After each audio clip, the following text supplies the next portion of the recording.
मैं धन्यवाद करता हूं परमेश्वर का इस सुंदर समय का जो परमेश्वर ने हमें दिया है। मैं विशेष धन्यवाद करता हूं प्रभु में हमारे भाई अनुपम डेविड जी का, अपनी भाभी शबनम डेविड जी का, उनकी समस्त आगरा मंडली परिवार का, जिन्होंने ये मौका दिया मुझे कि मैं आपके समक्ष उपस्थित होकर कुछ समय प्रार्थना और वचन के पढ़ने और सुने जाने पर व्यतीत कर सके।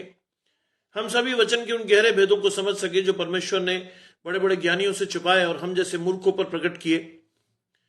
परमेश्वर के उस वचन में जाने से पूर्व कुछ गीतों को गाकर परमेश्वर की महिमा करेंगे, पवित्र आत्मा का आह्वान करेंगे और परमेश्वर से कहेंगे प्रभु कि जो वचन हम सुनने पर हैं प्रभु, वो वचन आपके द्वारा हमें दिए जाएं और ना सिर्फ सुने बल्कि उसको ग्रहण करके अपने जीवन में उतार कर उसके फलों से लोगों को दर्शाने वाले हो कि हम परमेश्वर के हैं। आइए कुछ गीतों को गाएंगे परमेश्वर की महिमा में, जिसमें पहला गीत हम गा रहे हैं। रख तू मुझे क्रूस के पास, यीशु प्यारे शाफी, गुनहगारों को वहां मिलती है मुआफी। तेरा क्रूस होगा फकर मेरा, जिस पर बहा ऐ मसीह कीमती लहू तेरा। क्रूस के पास मुझासी को यीशु तूने पाया, तेरा नूर अजीब उस वक्त मेरे दिल में आया। तेरा क्रूस होगा फकर मेरा, जिस पर बहा ऐ मसीह कीमती लहू तेरा। प्यार का नक्शा बर्रे पाक काश मैं देखने पाऊं, और सलीब के साए में आगे बढ़ता जाऊं। तेरा क्रूस होगा फकर मेरा, जिस पर बहा ऐ मसीह कीमती लहू तेरा। क्रूस के पास उम्मीद के साथ बख्श की ठहरा रहूं, जब तक यरदन के उस पार बाप के घर न पहुंचूं। तेरा क्रूस होगा फकर मेरा, जिस पर बहा ऐ मसीह कीमती लहू तेरा। दूसरा गीत परमेश्वर की महिमा में गाएंगे। प्यार सब प्यारों से बेशकीमत तेरा है मसीह मसलूब, तूने सहा दुख मुसीबत मेरे वास्ते आए महबूब। तू कफारा देने आया, ताना जहान की हो, फेदिया देने को बहाया अपने कीमती लहू को। प्यार से तेरे आंसू बहे, प्यार से तू हुआ रंजूर, प्यार ही से सलीब उठा के दुख सहना किया मंजूर। प्यार से तूने ठट्ठा सहा और बहुत इज्जती, प्यार से तेरा खून भी बहा, प्यार से जान सलीब पर दी, प्यार से मर के तूने मुझे की अता अब्दी नजात। अपनी कुर्बानी से तूने बख्शी सेहत और हयात, इस प्यार से है तसल्ली, एहसान तेरा मानता हूँ, जख्मी प्यारे जान और तन भी शोकर मैं गुजरानता हूँ।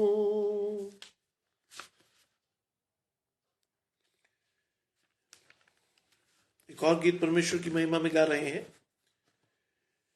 अब इंसानों सर झुकाओ, अदब से तुम हाजिर हो, दुनियावी ख्याल दूर करके बरकते आसमानी लो, दुनिया में मसीह है आया, उसके ताबेदार बनो, जो कलम मुजस्सम होकर इस दुनिया में रहा था, वो इंसानी सूरत लेकर इब्ने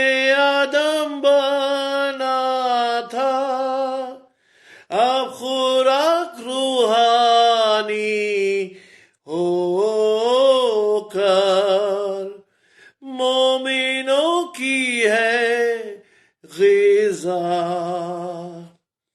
देखो लश्करे आसमानी उसके आगे चलता है, देखो वो मेहर सदाकत नूर के देश से आता है, और शैतान के जोर को तोड़ के दूर तारीकी करता है। सरोबीम है खिदमत करते, करोबीम भी है बेदार, पाक हुजूरी में मुँह ढांपे गाते हैं ये पुरसुरूर, अक़दस अक़दस अक़दस या रब, तू जलाल से है मामूर। परमेश्वर की महिमा में एक और गीत गाएंगे, और वो गीत है, दिल के दाग को धोए कौन, लहू जो के क्रूस से जारी, मेरे मर्ज को धोए कौन, लहू जो के क्रूस से जारी, वो चश्मा है मामूर, दाग दिल के करता दूर, है मुझे वो दिल मंजूर, लहू जो के क्रूस से जारी, मेरे मर्ज का शाफी है, लहू जो के क्रूस से जारी, मुआफी को वो काफी है, लहू जो के क्रूस से जारी, वो चश्मा है मामूर, दाग दिल के करता दूर, है मुझे वो दिल मंजूर, लहू जो के क्रूस से जारी, वो है मेरे कर्ज का दाम। लहू जो के क्रूस से जारी, वो है मेरा खासी नाम। लहू जो के क्रूस से जारी, वो चश्मा है मामूर, दाग दिल के करता दूर है मुझे वो दिल मंजूर। लहू जो के क्रूस से जारी, मेरी वो उम्मीद है खास। लहू जो के क्रूस से जारी, रास्ती का है खुश लिबास। लहू जो के क्रूस से जारी, वो चश्मा है मामूर, दाग दिल के करता दूर है मुझे वो दिल मंजूर। लहू जो के क्रूस से जारी, दुख तकलीफ में है पनाह।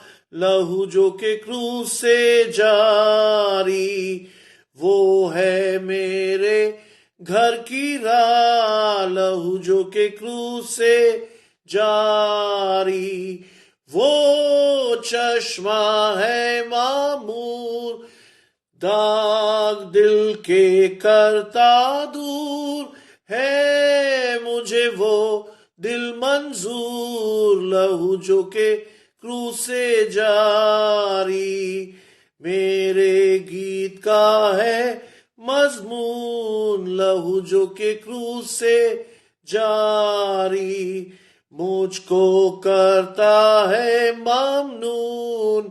लहू जो के क्रूस से जारी, वो चश्मा है मामूर, दाग दिल के करता दूर है मुझे वो दिल मंजूर। लहू जो के क्रूस से जारी। आइए परमेश्वर के वचन में जाने से कुछ समय अपनी आंखों को बंद करेंगे, परमेश्वर की पवित्र आत्मा की दान को मांगेंगे। परमेश्वर से कहेंगे, प्रभु जो वचन आप हमें देने पर हैं, हम उसे सुनकर अपने हृदय में उतारने वाले हों। आइए हम प्रार्थना करें। तमाम अच्छी चीजों के देने वाले परमेश्वर यीशु मसीह में हमारे बाप और खुदा, हम धन्यवाद करते हैं इस सुंदर अवसर के लिए, सुंदर समय के लिए जो कि आपने हमें दिया है। हम इस योग्य नहीं थे प्रभु के आज के दिन को देखते, लेकिन आपने आज के दिन को न सिर्फ दिखाया बल्कि हमारे मांगने से अधिक हमें दिया है। आपने आज तक हमें सुरक्षित रखा और जीवन में कभी भी किसी भली वस्तु की घटी हमारे जीवनों में, हमारे परिवारों में नहीं होने दी। इसके लिए हम धन्यवाद करते हैं। चाहते हैं प्रभु इस समय विशेष रूप से आप उन लोगों के साथ हो जो दुखी हैं, लाचार हैं, परेशान हैं, तंग हाल हैं, बीमार हैं, अस्पतालों में हैं, जिंदगी और मौत के बीच संघर्ष कर रहे हैं। प्रभु उन सभी के साथ आपका हाथ बना रहे, उन सबों को आशीष दें और खासतौर से उन सबों को जो आपकी ओर उम्मीद से ताकते हैं, उन सबों को आशीष देकर आगे बढ़ाएं, अपनी आशीषों से परिपूर्ण करें। ये समय जो बहुत आशीषित समय है, जिसमें आपका पवित्र आत्मा हमसे बोलेगा और बातचीत करेगा। हम चाहते हैं प्रभु कि मैं माध्यम हूं, लेकिन वचन आपका हो और उसको लोग न सिर्फ सुने बल्कि उस पर चलकर आप तक जाने वाले हों। सब कुछ मांग लेते हैं आपके प्रिय पुत्र यीशु मसीह के नाम से, आमीन। आइए बाइबल में मेरे साथ निकाल लें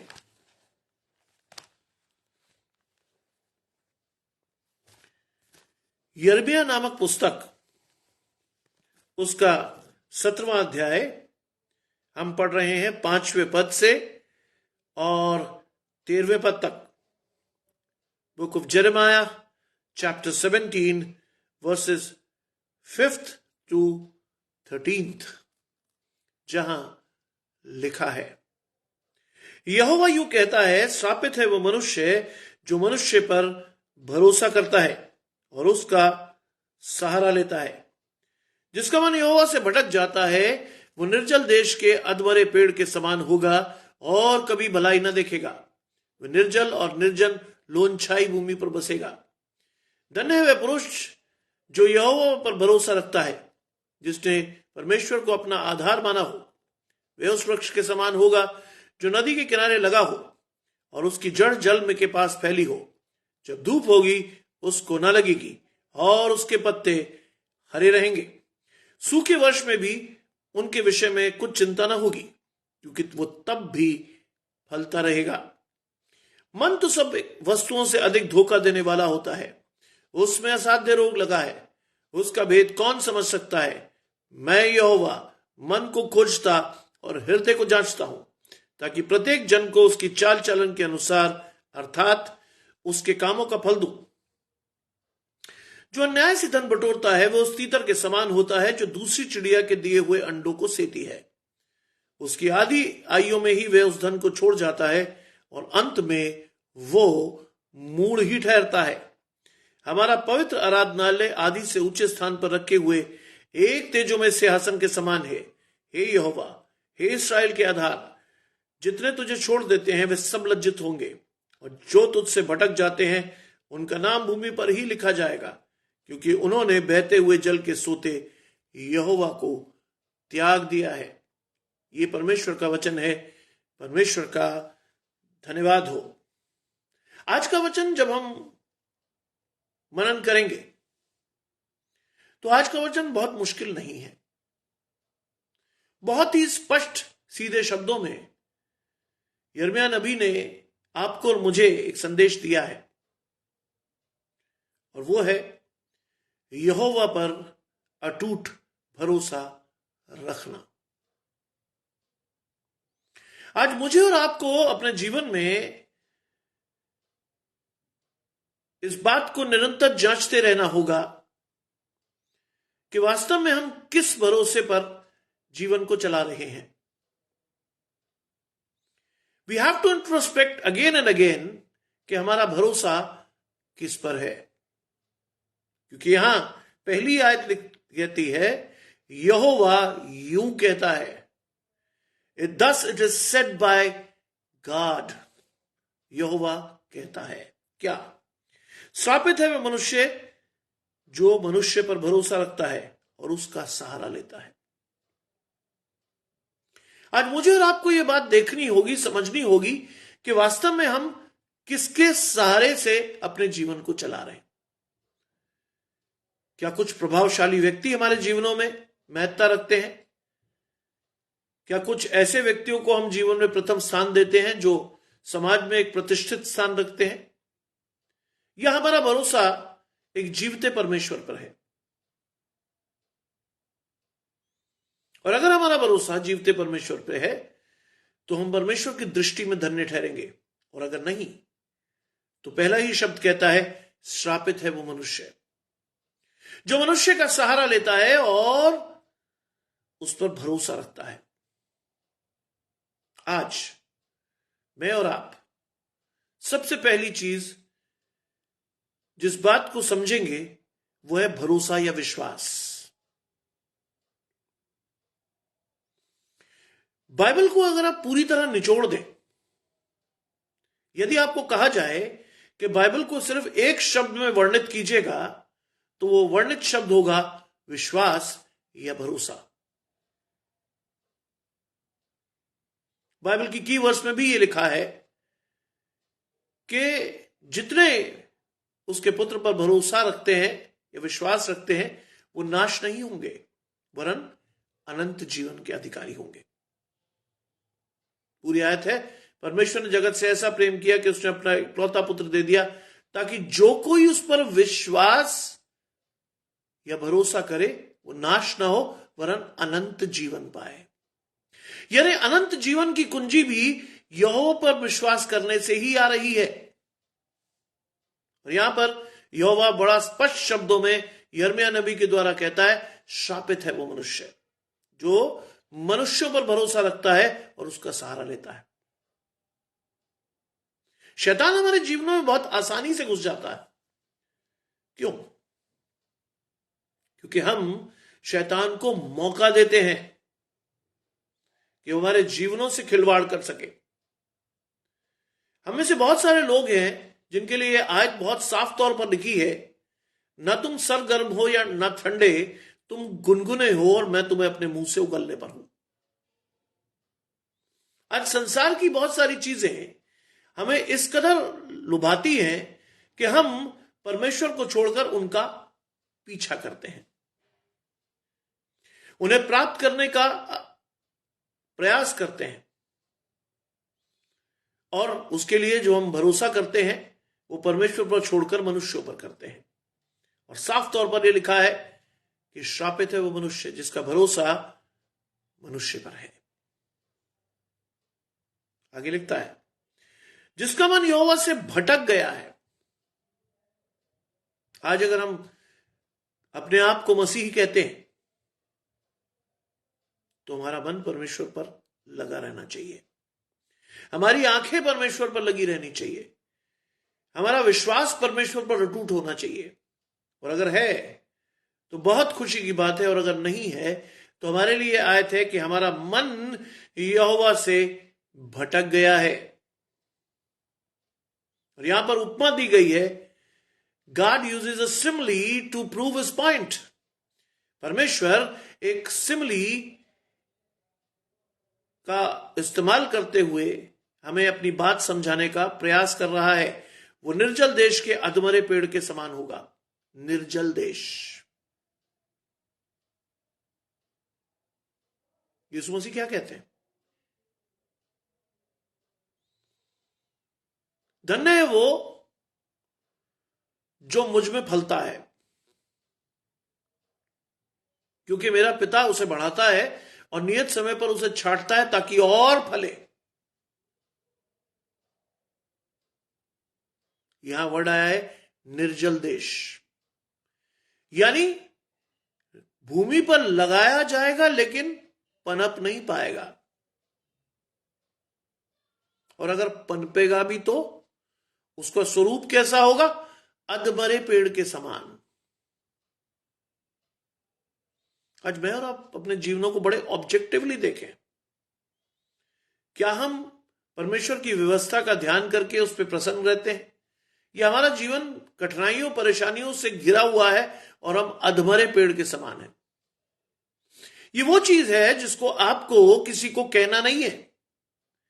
ये वो चीज है जो बाइबल के परिमाणों के अनुसार आपको जांचनी है स्वयं में कि आप वास्तव में कहां हैं और क्या कर रहे हैं। इस अनुग्रह के समय में परमेश्वर आपको मौका देता है कि वचन पढ़ के अपने आप को वचन के परिमाणों के अनुसार जांच लें कि आप क्या कर रहे हैं। दूसरी बात, वो निर्जल देश के अधमरे पेड़ के समान होगा और कभी भलाई नहीं देखेगा। जो परमेश्वर में है वो इसलिए जीवित है ताकि क्या हो? भलाई देखे। यीशु मसीह कहता है कि दो लोगों को जीवन बहुत अच्छा मिलता है, लंबा मिलता है। एक वो हो जो धर्मी है ताकि वो अपने जीवन से भलाई देखे, और एक वो जिसकी तौबा तक नौबत पहुंचे। क्योंकि परमेश्वर एक को भी अपने खत्ते से खोना नहीं चाहता, इसीलिए चाहता है कि हम उस समय तक चाहें जिसमें परमेश्वर मौका दे कि हम अपने पापों से फिर कर परमेश्वर की ओर मुड़े। साफ तौर पर लिखा है,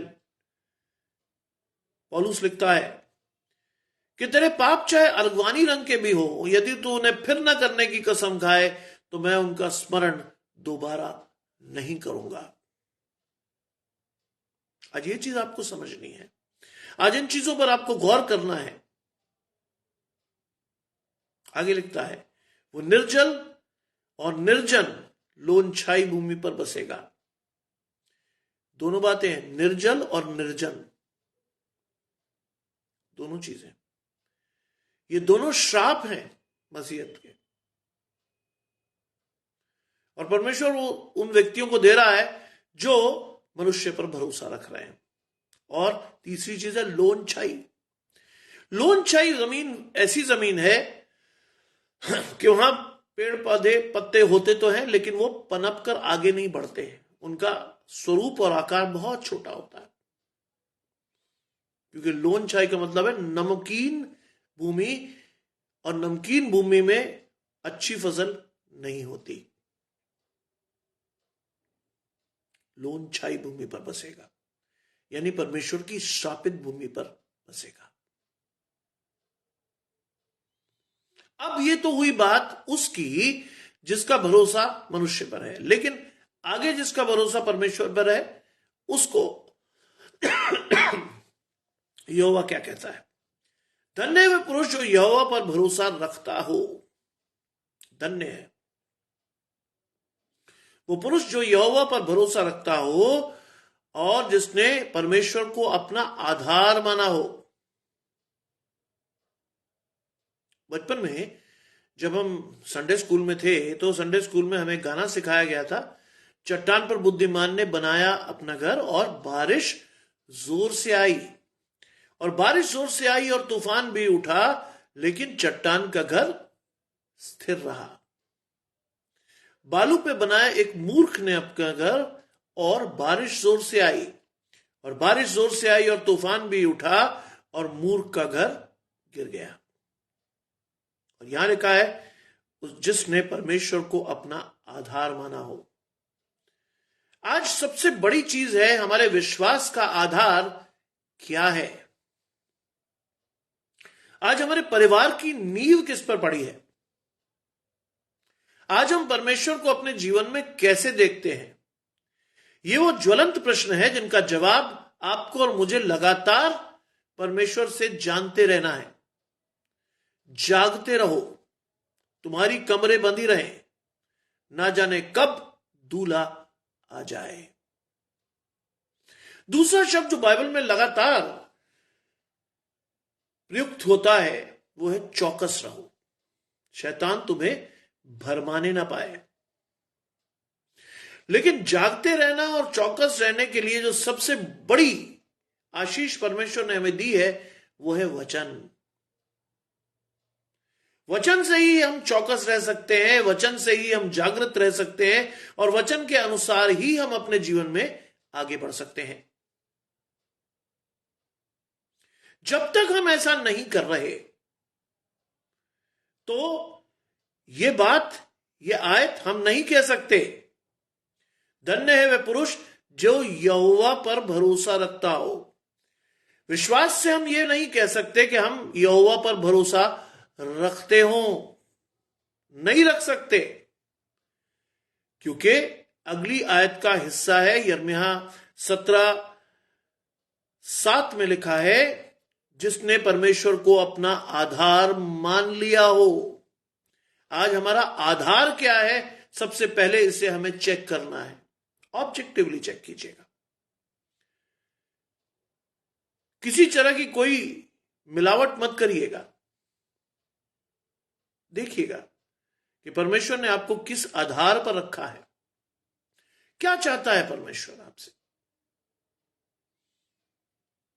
और आपका भरोसा अगर अटूट है तो परमेश्वर का प्रेम अटूट है।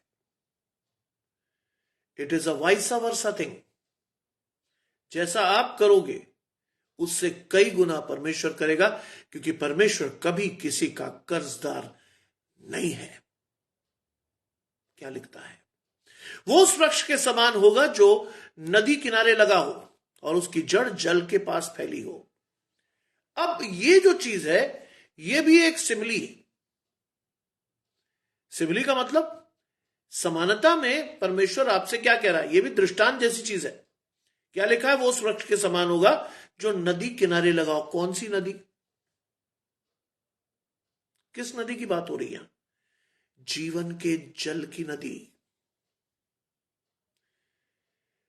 जो व्यक्ति निरंतर परमेश्वर से जुड़ा है, जिसने यहोवा को अपना आधार माना है, वो उतनी ही शिद्दत से परमेश्वर के वचन को भी पढ़ेगा।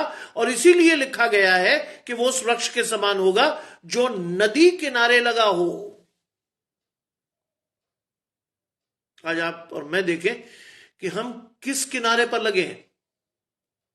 क्या वचन रूपी उस नदी के किनारे लगे हैं जिसमें हमारी जड़ें डूबी हुई है, और वो कहता है उसकी जड़ जल के पास फैली हो।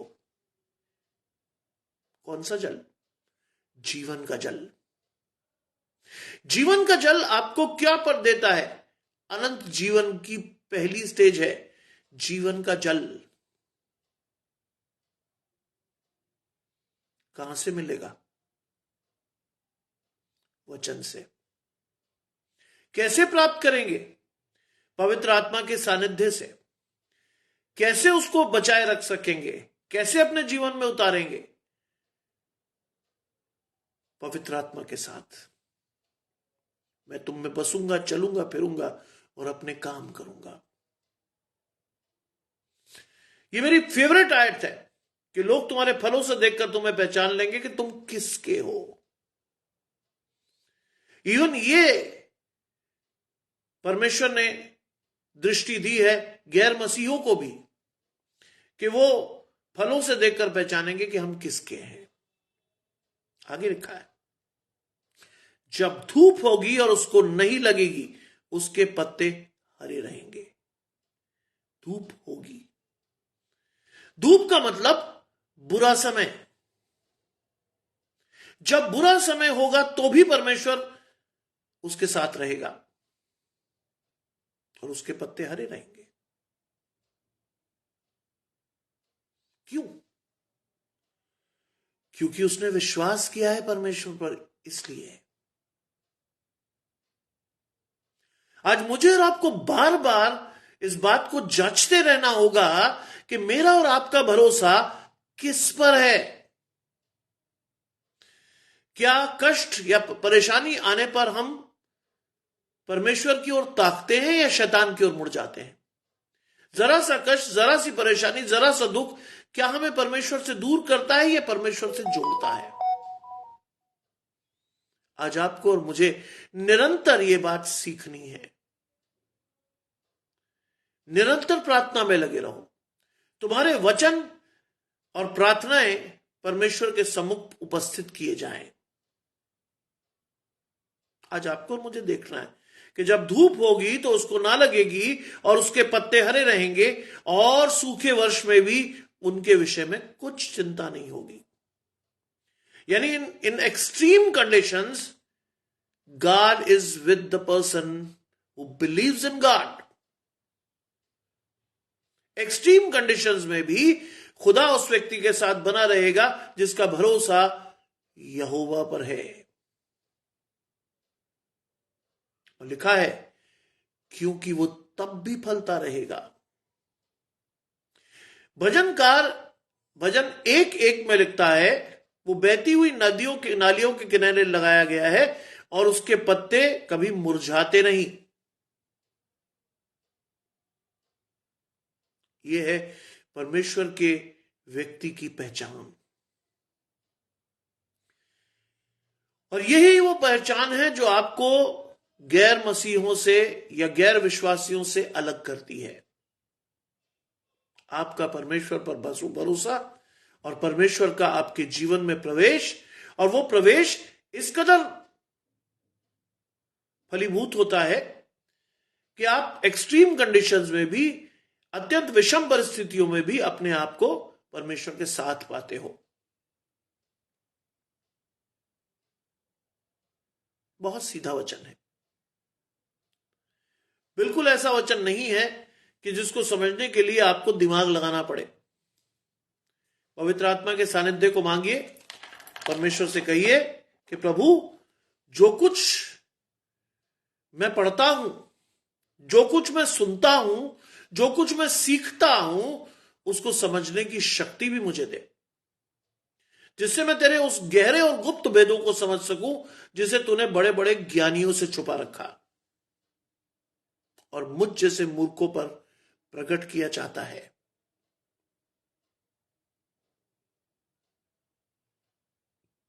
मैं और आप तो कई बार, हमारी नाकें, हमारा आत्मसम्मान कई बार कई लोगों से भिड़ जाता। दीन होना हम जानते ही नहीं। धन्य है वो मन के दीन, क्योंकि वो परमेश्वर के राज्य के अधिकारी होंगे। दीनता हमारे जीवन में घुसी ही नहीं कभी।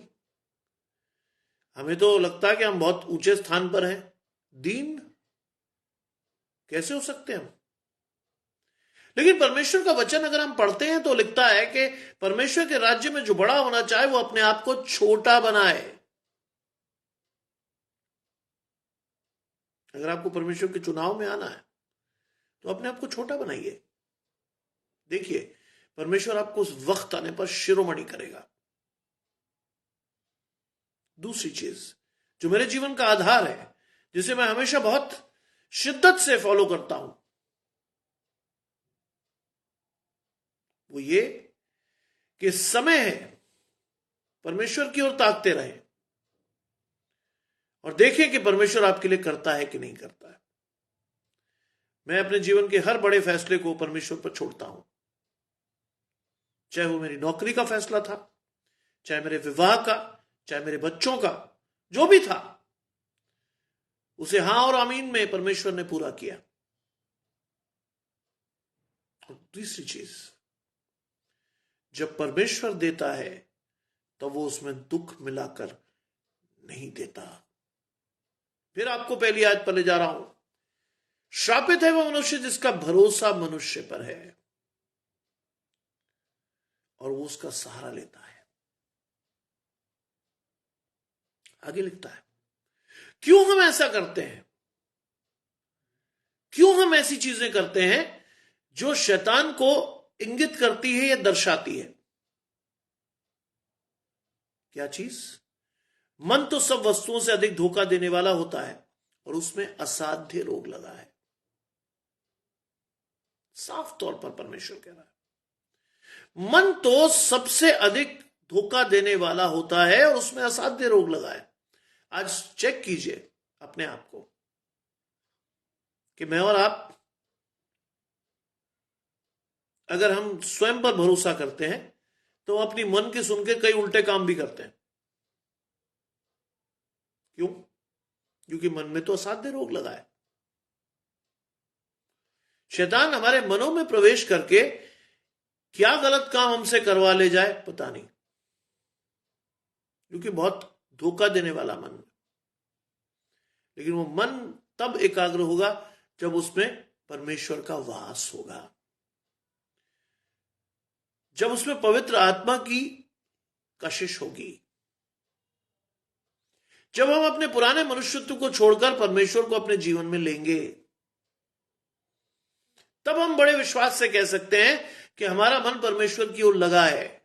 और बाइबल में लिखा है, जिसने परमेश्वर की ओर ताका उसका मुंह कभी काला नहीं होने पाया। फॉर श्योर, कोई परिस्थिति हो। कई बार हमें लगता है एक मनुष्य के रूप में कि आने वाली परिस्थिति या जो परिस्थिति हम पर है वो हमारे जीवन की अंतिम परिस्थिति है। लेकिन बाइबल में लिखा, जो धीरज से यहोवा की बाट छोड़ते हैं वो ठीक समय पर लवने पाएंगे। धीरज से यहोवा की बाट जोहना। भजन संहिता में भजनकार लिखता है कि यहोवा के भवन की डेवड़ी पर खड़े रहना कहीं के 1000 वर्षों से उत्तम है।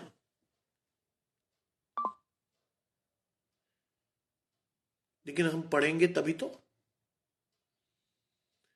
मेरा वचन तुम्हारे रास्ते के लिए उजियारा और मार्ग के लिए दीपक है। कब? जब हम पढ़ते हो तब।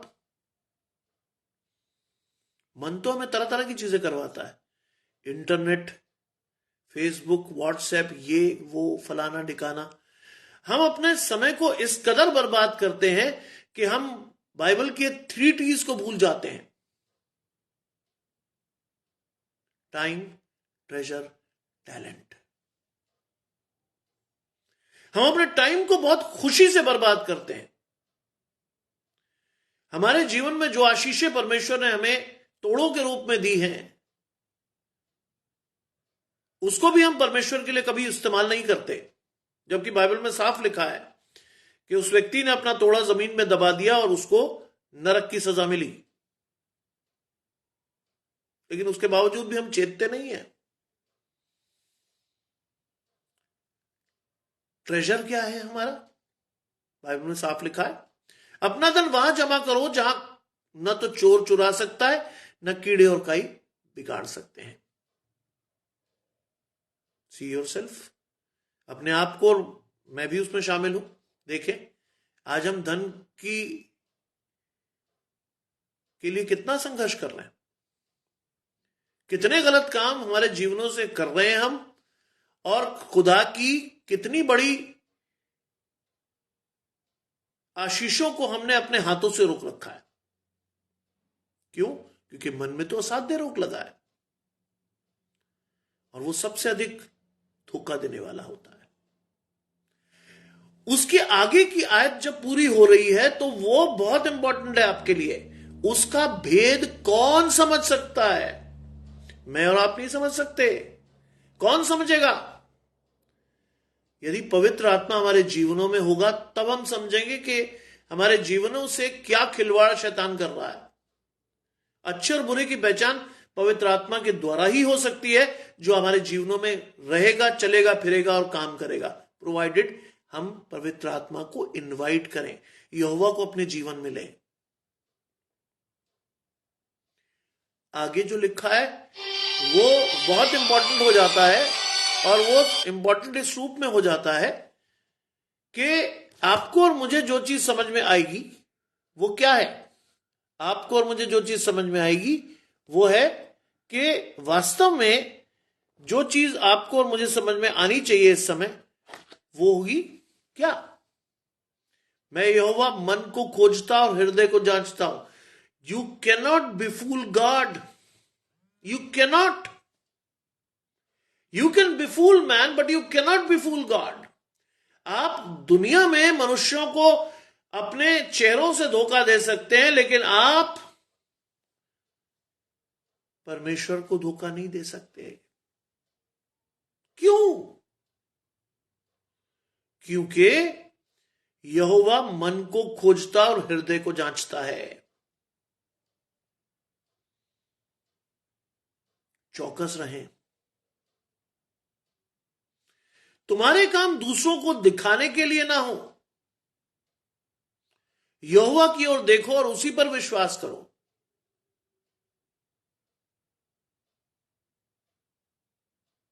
दिखने में और सुनने में बहुत आसान है, लेकिन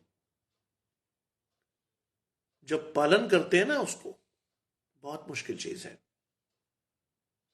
हमारी अधिकांश जीवन लोगों को दिखाने में गुजर जाता है। हमारी आउटवर्ड अपीयरेंस बहुत छद्म होती है कि उसे देखकर लोग कहते हैं वाह साहब क्या आदमी। यहोवा मन को जांचता है। आपका चेहरा कितना भी अच्छा हो, कितना भी बुरा हो, लेकिन यहोवा मन को जांचता है। क्यों? क्यों जांचता है? उसका उत्तर है यहां, ताकि प्रत्येक जन को उसकी चाल चलन के अनुसार अर्थात उसके कामों का फल दूं। बाइबल साफ तौर पर कहती है धोखा ना खाओ। परमेश्वर ठट्ठों में नहीं उड़ाया जाता। मनुष्य जैसा बोता है वैसा ही काटेगा, ताकि उसके कामों के अनुसार उसे फल दूं। चौकस रहिए। अभी तक हमें कोई सजा नहीं मिल रही। हम ढिठाई से पाप किए जा रहे हैं और बड़े खुश हैं कि हम कर रहे हैं, हमें कुछ नहीं हो रहा।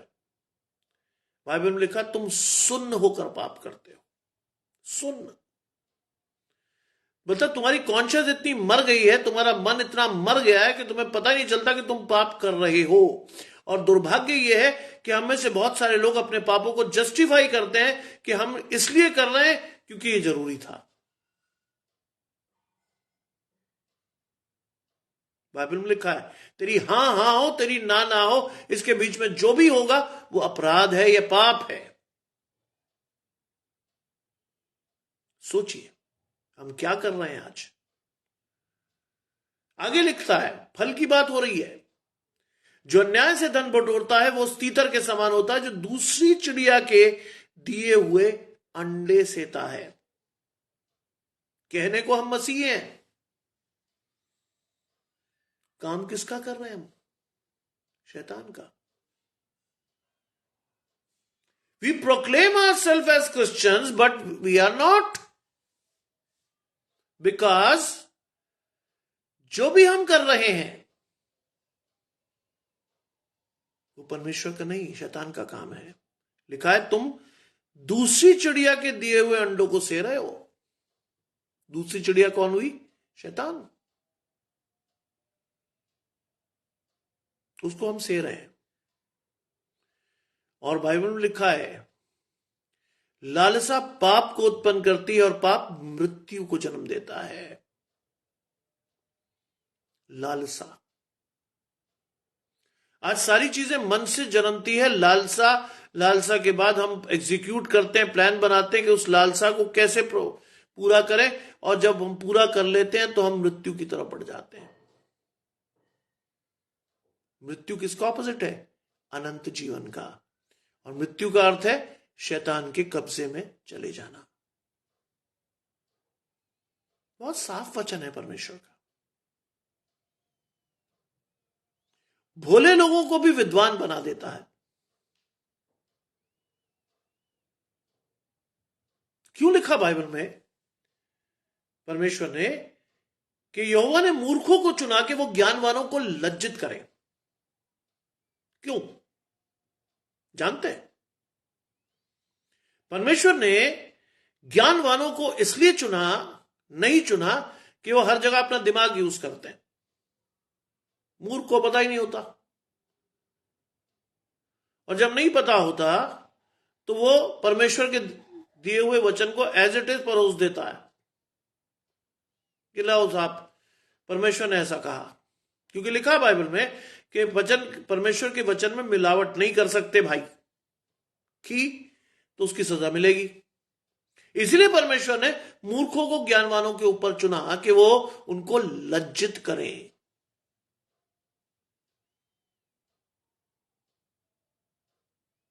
आज मैं और आप अपने आप को बहुत ज्ञानवान समझते हैं। बड़ी बड़ी डिग्रीज लेकर हम कहते हैं वाह कमाल कर रखा हमने। मैं भी एक कॉलेज में प्रोफेसर हूं, डॉक्टरेट की डिग्री मेरे पास, नेट में क्वालिफाइड, और साहब दुनिया भर की चीजें मैंने कर रखी। लेकिन परमेश्वर के सामने तो ये फटे चिथड़े के समान है। ये तो पता होना चाहिए ना हमें। हम परमेश्वर के सामने किस बात का घमंड करें? जीविका का, जो परमेश्वर की ओर से, धन पैसे सम्मान का, जो कि परमेश्वर की ओर से मिला है। और अगर शैतान की ओर से मिला होगा तो वो कभी टिकेगा नहीं आपके पास, क्योंकि साफ तौर पर लिखा है परमेश्वर जब देता है तो वो दुख मिलाकर नहीं देता। यह पहचान आपको करनी आनी चाहिए, और यह पहचान आपको पवित्र आत्मा ही करा सकता है। आप स्वयं से नहीं कर सकते, फॉर श्योर। आगे लिखा है उसकी आधी आयु में ही वो उस धन को छोड़ जाता है। कोरोना गुजरा भी, कई जवान मृत्युओं को हमने देखा, कई बेचारे लोग चले गए, दुख भी हुआ। लेकिन अगर आप उनके तहे में जाकर देखें तो बहुत सारे लोगों ने बहुत सारे प्लानिंग बना रखी थी कि हम ऐसा करेंगे, वैसा करेंगे, ये होगा, वो होगा। बाइबल में एक आयत है जो मुझे बहुत प्रिय है, अपने भविष्य की चिंता यहोवा पर छोड़ और वही पूरा करेगा। क्या हम ऐसा कर पा रहे हैं? नहीं। हम तो आज से बैठ के प्लानिंग बनाते, इतना जोड़ेंगे तो इतना हो जाएगा, उतना जोड़ेंगे तो उतना हो जाएगा। परमेश्वर क्या होता है? हमारी मूर्खता पे हंसता है। एक धनवान के घर बड़ी उपज हुई, इंजील में लिखा है एक धनवान की बड़ी उपज हुई, और उसने कहा कि मैं इसे तोड़कर बड़े बखारियां या गोदाम बनाऊंगा और अपने प्राण से कहूंगा मेरी जान खा पी और खुश रह, तेरे पास बहुत है। यहोवा ने क्या कहा? ए मूर्ख, तेरा प्राण आज ही रात तुझसे ले लिया जाएगा, फिर जो कुछ तूने जोड़ा वो किसका होगा? दुष्टों के धन के लिए लोग फंदा लगाते हैं, फॉर श्योर। जोड़ता कोई और है, भोग कोई और, भोगता कोई और है। क्यों? क्योंकि वो तो आधी आयु में अपने उस धन को छोड़ जाता है जो उसने बड़ा जोर लगाकर जमा किया हो। मैं फिर आपसे कहता हूं, भविष्य की चिंता यहोवा पर छोड़ और वही पूरा करेगा। ये मैंने अपने जीवन से सीखा है। क्यों? क्योंकि मेरे दादा एक ग्रामीण पादरी थे, पंजाब के गांवों में सेवा की, और अंतिम समय में जब वो सीनियर हुए तो उन्होंने शहर में चर्चेस को संभाला। यमुनानगर में वो सीनियर चर्च के पादरी रहे, लेकिन उन्होंने एक पूरे परिवार को, मुझे नहीं, पूरी परिवार को एक चीज सिखाई, भविष्य की चिंता यहोवा पर छोड़, वही पूरी करेगा। मेरे पिता एक सीनियर पुलिस ऑफिसर थे, डीआईजी के पद से सेवानिवृत्त हुए, लेकिन उन्होंने भी सिखाया, कोई प्लान मत करो यार। सीमित बुद्धि से कोई बहुत लंबा प्लान करोगे, वो भी हो सकता ना फलीभूत हो। डिप्रेशन हो तुम्हें कि साहब मांगा तो ये था, हुआ नहीं। परमेश्वर पर छोड़, वही पूरा करेगा। और आज मैं आपके सामने बैठा हूं, एक उच्च पद पर परमेश्वर ने रखा है। मेरी कोई औकात नहीं है, साफ तौर पर कह रहा हूं, मेरी कोई औकात नहीं है। परमेश्वर ने उस दरवाजे को खोला जिसे आज तक कोई बंद नहीं कर पाया, आज तक नहीं, क्योंकि वो दरवाजा परमेश्वर ने खोला था। और ये लिखा है कि वो अंत में मूढ़ ही ठहरता है, मूर्ख। हम अपने आप को बहुत बुद्धिमान समझते हैं, लेकिन परमेश्वर के सामने हम मूर्ख हैं, गधे हैं। लेकिन हम फिर भी पास नहीं आते। हम क्या क्या सोचते हैं अपने लिए, अपने परिवार के लिए, लेकिन परमेश्वर से कभी ये नहीं कहते प्रभु तेरी इच्छा पूरी हो हमारे जीवनों में। होती भी नहीं, क्योंकि हम मांगते नहीं। हमारा परमेश्वर जलन रखने वाला ईश्वर है। अरे आप मांगोगे नहीं तो वो क्यों देगा भाई? मांगो ना।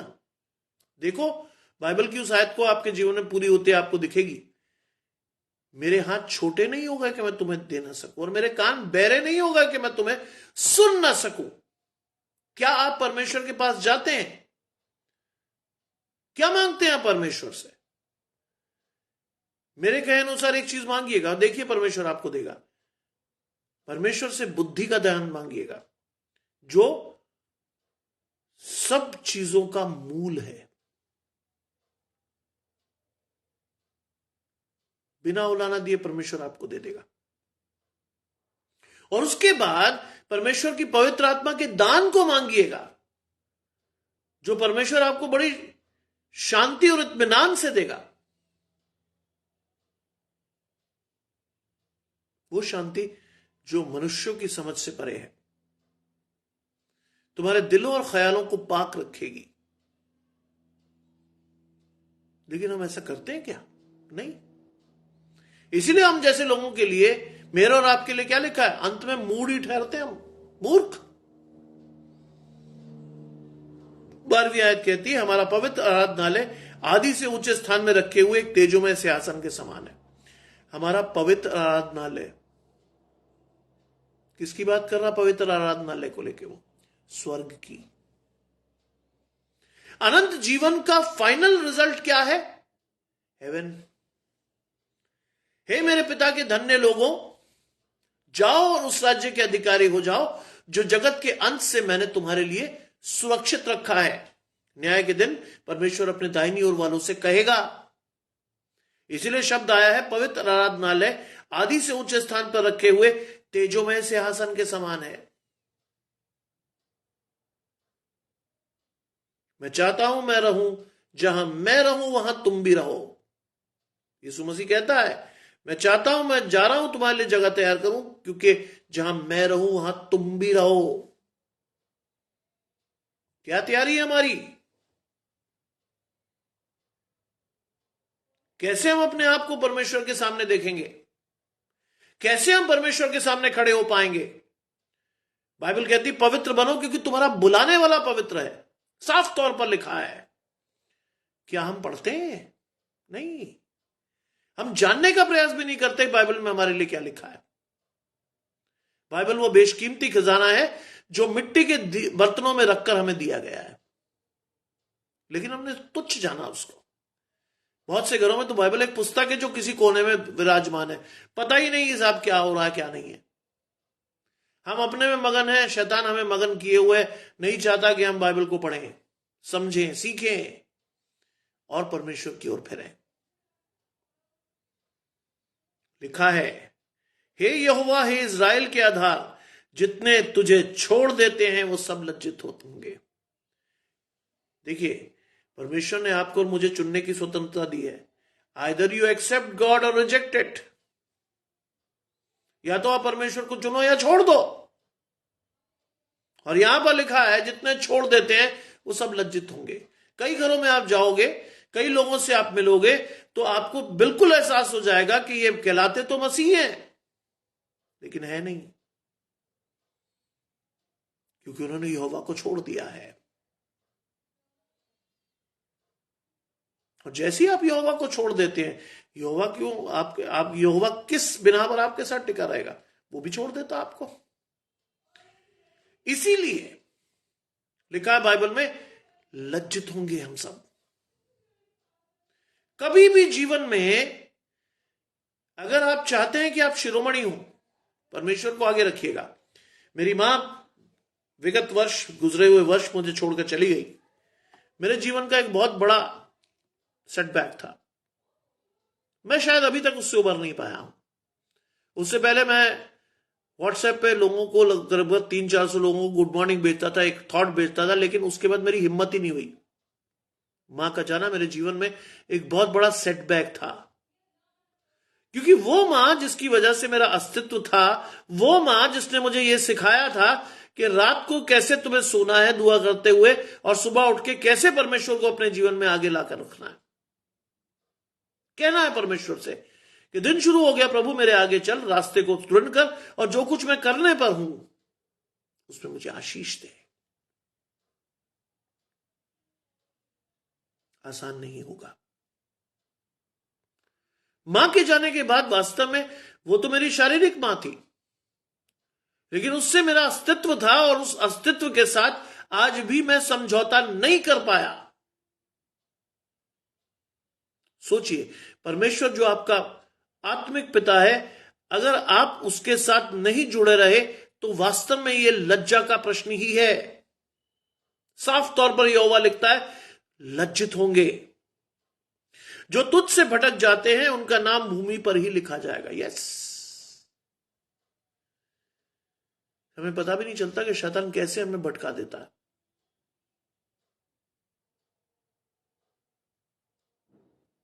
कई बार हमें लग रहा होता कि हम परमेश्वर के साथ हैं, लेकिन हम भटक चुके होते हैं। शैतान बड़ी तेजी से हमारे जीवनों में प्रवेश करके हमें हमारे रास्ते को भटका देता है, और रास्ते को भटकाने के बाद जो बात लिखी है, वो लिखा है कि उनके नाम भूमि पर ही लिखे जाएंगे। भूमि पर लिखे जाने का मतलब कि उनका जीवन यहीं समाप्त हो जाएगा। There will be no hope after death. क्योंकि आप प्रकाशित वाक्य पढ़ें तो उसमें लिखा है, जीवन की पुस्तक में तुम्हारा नाम होगा।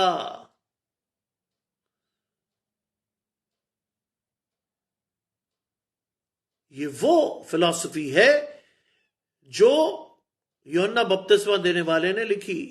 यस, कि जीवन की पुस्तक खोली जाएगी और उसमें तुम्हारा नाम होना चाहिए। यहां लिखा है कि नहीं साहब, नहीं होगा, क्योंकि अगर आप भटक गए तो आपका नाम सिर्फ जमीन पे लिखा जाएगा,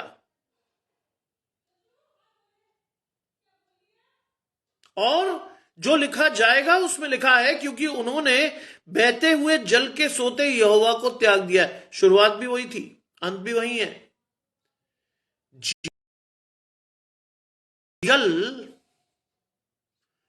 जो कि अनंत जीवन की ओर ले जाता है, यानी यहोवा परमेश्वर, आप जब उसे त्याग देते हैं तो क्या होता है? यहोवा भी आपको त्याग देता है। वो आशीषें जो परमेश्वर आपको देता है निरंतर, क्योंकि यहां वर्ड आया बहता हुआ जल, वो आपसे चिन जाती है, क्योंकि आप जानते हैं बहता हुआ जल हमेशा स्वच्छ, पवित्र, मीठा रहता है, और ठहरा हुआ पानी एक समय के बाद सड़ जाता है। आज देखना है आपको और मुझे ऑब्जेक्टिवली कि हमारा जीवन क्या है, बहता हुआ जल है या सड़ा हुआ पानी। क्योंकि यीशु मसीह ने याजकों को लिखा है, तुम बाहर से तो बहुत सुंदर दिखते हो, लेकिन अंदर से, तुम्हारे अंदर से सड़ांध आती है। मैं और आप बाहर से तो बहुत अच्छे दिखते हैं, क्या अंदर हमारा जीवन भी उतना ही अच्छा है? यह केवल आप और मैं ही अपने जीवन से जान सकते हैं। शरीर पे तो हम बहुत मेहनत करते हैं, हमारे लुक्स, हमारी शक्ल, हमारे कपड़े ऐसे हों जैसे किसी के पास ना हो।